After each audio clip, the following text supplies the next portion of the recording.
Wait, bakit gumagalaw yung oras ko? Hindi naman kasama yung sagot.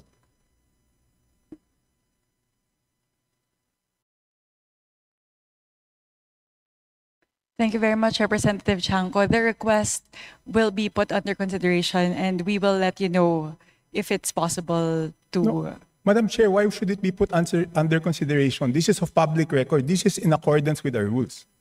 That all committee reports must be given to all members. And that shouldn't be taken against my time because you're telling me that, teka, balik natin yung oras ko kasi sinasabi nila that will be taken into consideration. It should not be taken into consideration. Madam Chair, allow me to read this, no? Declaration of Principles and Policies. Section number 2 of our rules. Public office is a public trust. The House of Representatives and every member thereof are accountable to the people at all times. I will not read the ending portion. Number 3, efficient and effective access to and dissemination of appropriate and accurate information are imperative in lawmaking. So why should it be taken into consideration, Madam Chair?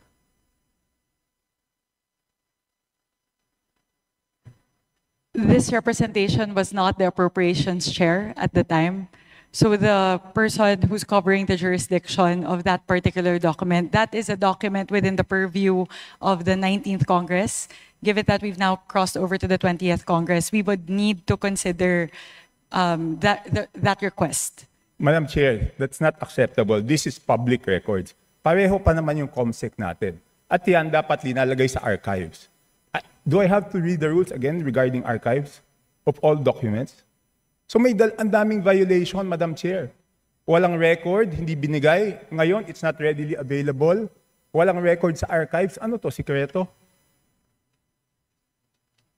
Again, this representation was not the appropriations chair. Let's ask the committee secretary, where are the signed records of the 2025 small committee report?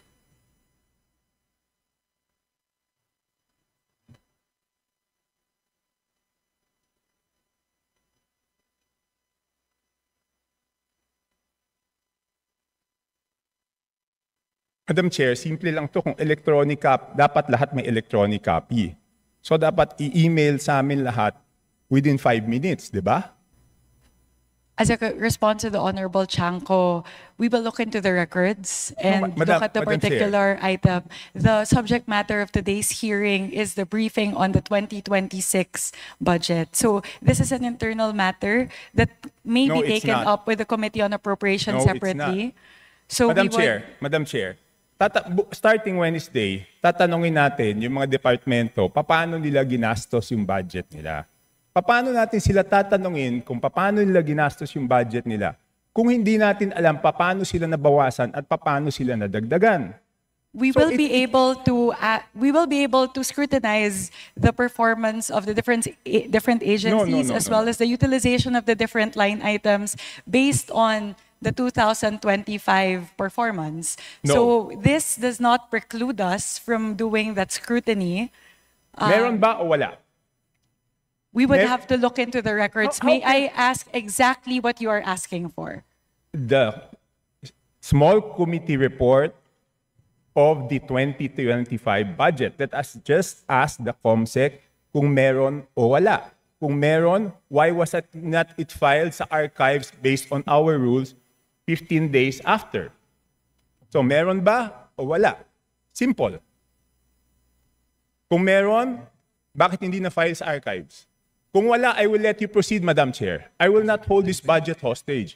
Gusto ko lang malaman, meron o wala? The HGAB itself, the output of the small committee is already embedded into the HGAB itself. So that's the report. That's the output of the small committee. It's not the report, Madam Chair. Based on our rules, each committee must come out with a report. No committee is exempted from coming out with a committee report.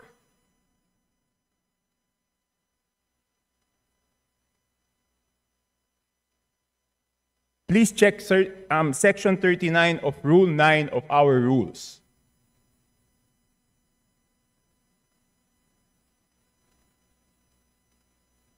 Kasi di ba kung meron, ang dali-dali naman, di ba wala?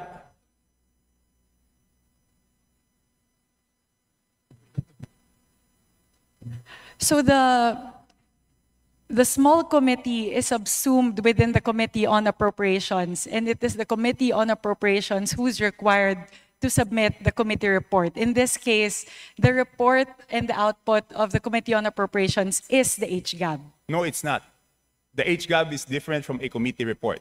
Just like any other bill, the bill is different from the committee report. There must be a committee report included to the bill. It is not one and the same. At the point of after the committee hearings are done, the Committee on Appropriations comes out with a committee report, and then it moves to plenary, at which point we approve it and the small committee works. So now the output of the Committee on Appropriations, once that is elevated to the plenary, is the HGAB. No. So there's no other committee report that needs to be furnished by the Committee on Appropriations apart from the HGAB itself. It is not exempted from our rules, Madam Chair. Maliwanag, Section 39. Gusto nyo basahin nyo? Okay, I will ask the committee secretariat, how many meetings were held? There were 2 meetings. 2 meetings. Did you follow, nasaan yung minutes ng meetings?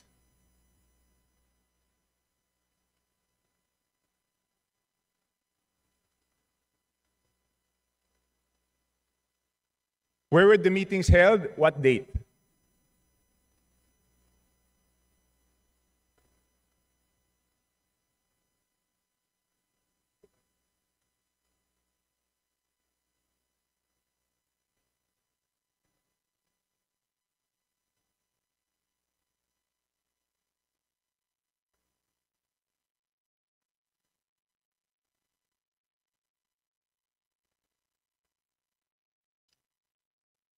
Madam Chair, I can read Section 39 of our rules to make it clear that the committee report is different from the HGAB, but I don't want it to take up my time.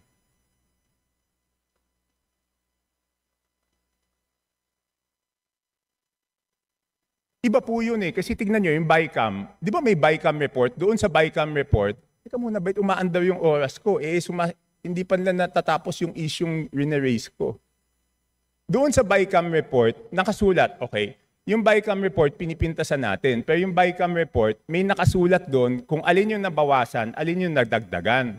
Dito sa HGAB, wala tayong makita kung alin yung nabawasan, alin yung nadagdagan. With the indulgence of Representative Chanco, so the COMSEC is currently looking into the specific request as well as the level of detail that you are requesting. No, within 5 minutes, I need the committee report. If we may please move on to the other questions Yes, while but- they're working on Yes, this. I will. But if within 5 minutes wala yan, ibig sabihin wala yan, ngayon palang gagawa yan.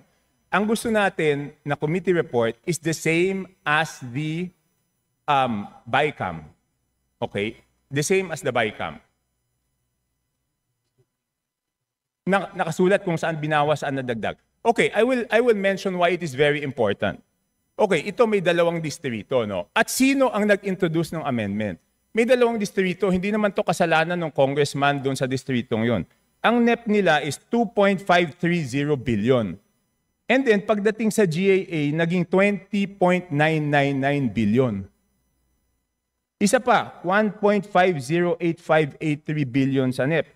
Pagdating sa GAA, 20,795. So, tapos, ang pinasok lang sa BICAM dito is 5 billion and 4 billion each. So, ang napasok dun sa small committee is 13 billion, dun sa isa, yung isa 14 billion. So, sino yung nagpasok ng 13 billion na yun at saan tinanggal yun?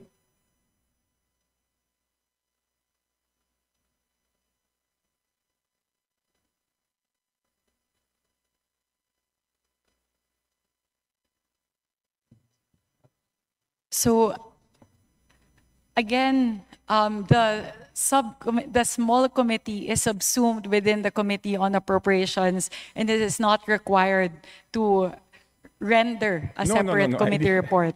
The rule that you are citing, Honorable Chanco, pertain to standing committees. And the mother committee in this case of the small committee is the Committee on Appropriations. Yes, but did we exempt the Committee on Appropriations not to submit a committee report? No. Again, the committee report of the Committee on Appropriations at the plenary level is the HGAB itself. Yeah, but all meetings, dito sa ating rules, all meetings must be on record. So it's not only the committee report, dapat yung small committee na yon, meron silang report na finurnish lahat. Again, if with the indulgence of the Honorable Chanco, the COMSEC is looking into the request, if we may move to the next question. Okay, I will move to the next question. Thank you very mukhang much. Wala talaga. Signed committee report showing ano yung binawa, saan napunta. Okay. So it's only now, Madam Chair, that you found out that there is no small committee report?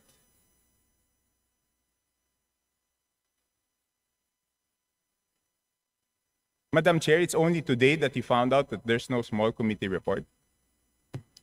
Again, Representative Chanco, I was not the chairperson of the Committee on Appropriations at time, nor was I linked to the budget deliberations or the deliberations of the small committee. So this is something that we are looking into based on your query. Okay. So, you mentioned in a press conference that you will have a subcommittee on budget amendments to replace the small committee. Is that correct? Yes, that is correct. Does it mean that we will now strictly follow Section 56 and 57 of our rules, that after we approve on second reading, no further amendments will be made? Yes, that is correct. So, lahat ng individual amendments will be tackled before approval on second reading? All amendments of institutional nature will all be included in the version of the bill that will be approved on second reading. No, not institutional. I'm referring to committee and individual amendments. Technically speaking, yes, both committee and individual amendments as moved, as tackled during the period of amendments in the plenary. So after the second reading, wala na pong babaguhin? Yes, that is correct. Okay. Sumunod, sino po ang mga miyembro ng small committee at paano sila pinili? As of now, it's an ongoing discussion. It will not be small. The subcommittee on budget amendments. Yes. So we are looking into representatives nominated by each of the political parties, plus the party list coalition, plus members of the minority. So we are looking at least 10 members. So discussions are still ongoing, so I'm unable to say definitively how many the members are and who the members are. So sinabi niyo po, political parties, majority, minority.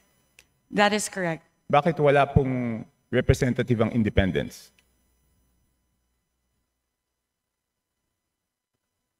Hindi pa po kami dapat tumingin din sa budget? That could be considered. Thank you very much for pointing that out, Representative Chanco. So is it a affirmative that the independents will be represented? Madam Chair, point of order, Madam Chair. Kasi kanina I was asking kung ano ito, kung hearing ito o briefing. Ang sagot sa akin, briefing. Sa naririnig ko parang hearing. Because we are now discussing, things that are properly discussed in the committee itself. So, with apologies to my friend Congressman Chanco, baka maybe that can be discussed in a formal APRO meeting kasi we have our resource persons here that probably are wondering why they are listening to all of this. And so that also the briefing can proceed, Your Honor. Yes, to my friend, of course, the respected Honorable Puno. But on Wednesday, we will ask them how they spent their funds. So I think we also should know whether they were deducted funds or added funds before we ask them how they... Di ba po parang kahit bata, pag humingi ng allowance, bago humingi ng bagong allowance, titignan muna kung paano ginastos, di ba? So, and I'm winding up. Puno, Congressman Puno. No, I am not unhappy with the questions. In fact, some of them are my own questions also. I was just observing that you know, the ruling was that this is a briefing. So I myself have been forced to revise some of the questions I was going to ask. But thank you for your lead on this.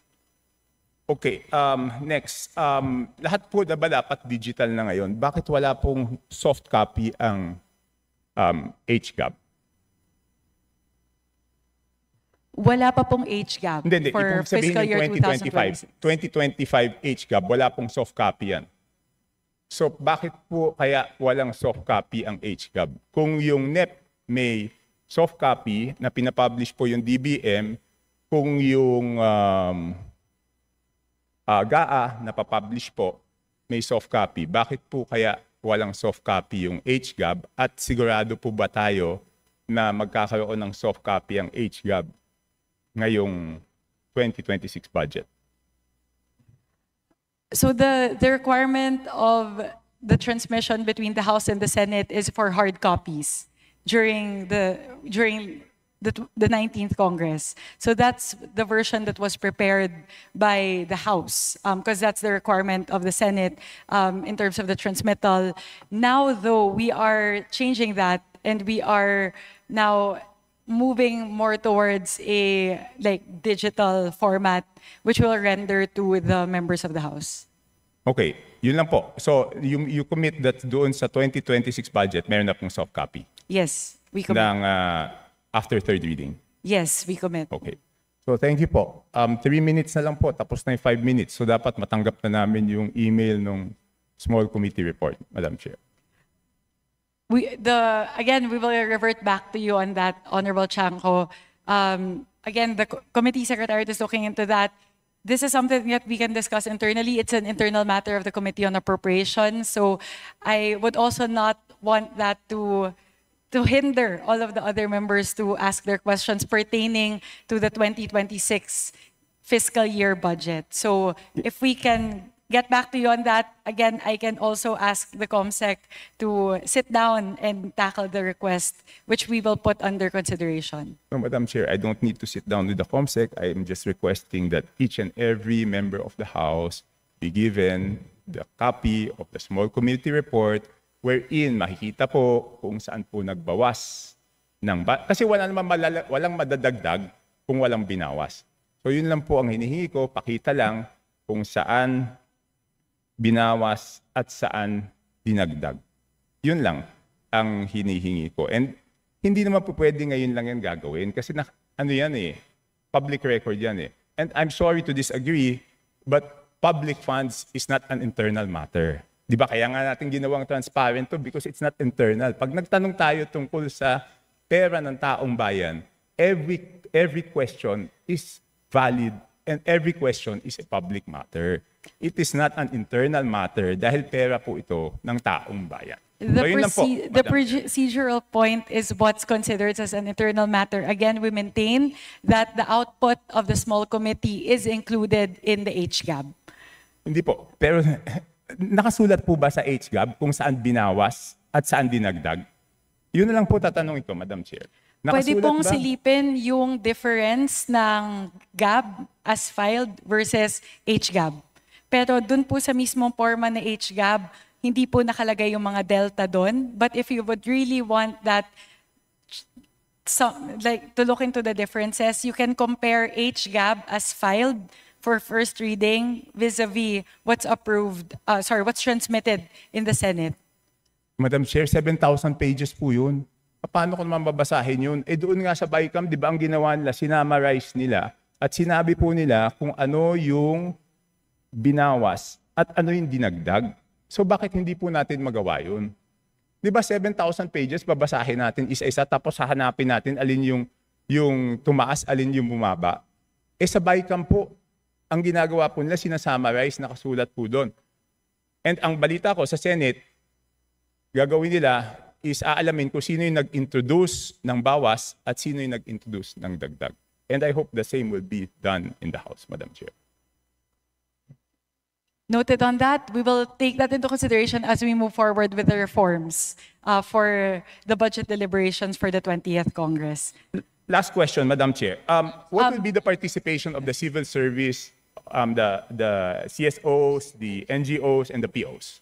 Doon sa, ano? I will revert back to, I will respond to this question, but this would be the last question with the indulgence of Honorable Chanco. So they will be engaged as non-voting observers in all of the committee hearings. So they have full access to committee hearings and essentially all the deliberations of the Committee on Appropriations as well as the plenary deliberations. And we also have a People's Budget Review wherein that's a day where they can present all of their suggestions and their queries with regard to the 2026 budget. Madam, bakit pag ako nagsasalita, pati yung sagot ng chairman, tumatakbo yung oras ko? This is an extension na po. Yeah, A while ago, the countdown was in accordance to the length of your questions lang po. Yes, Congressman Erice was given 3.49 minutes extension. I was stopped at 2 minutes. So last question po. So any CSO, any NGO, any PO who wants to join and volunteers to join will be welcome. Kahit sino po. Wala tayong pipiliin. Again, last question na po talaga. I will revert back to this because it's public knowledge already. The accreditation guidelines for CSOs who would want to engage in the budget process has been publicized by the task force, by the Office of the Secretary General. So all interested parties who would want to apply may go through that accreditation process. My apologies, Representative Chanco. This is the last question. The COMSEC may also now furnish you with the accreditation guidelines. Yeah, okay. So that's my last question, but I just want to manifest 5 minutes has passed and the small committee report has not been sent to any of the members. That's on record, Madam Chair. Thank you, Representative Chanco.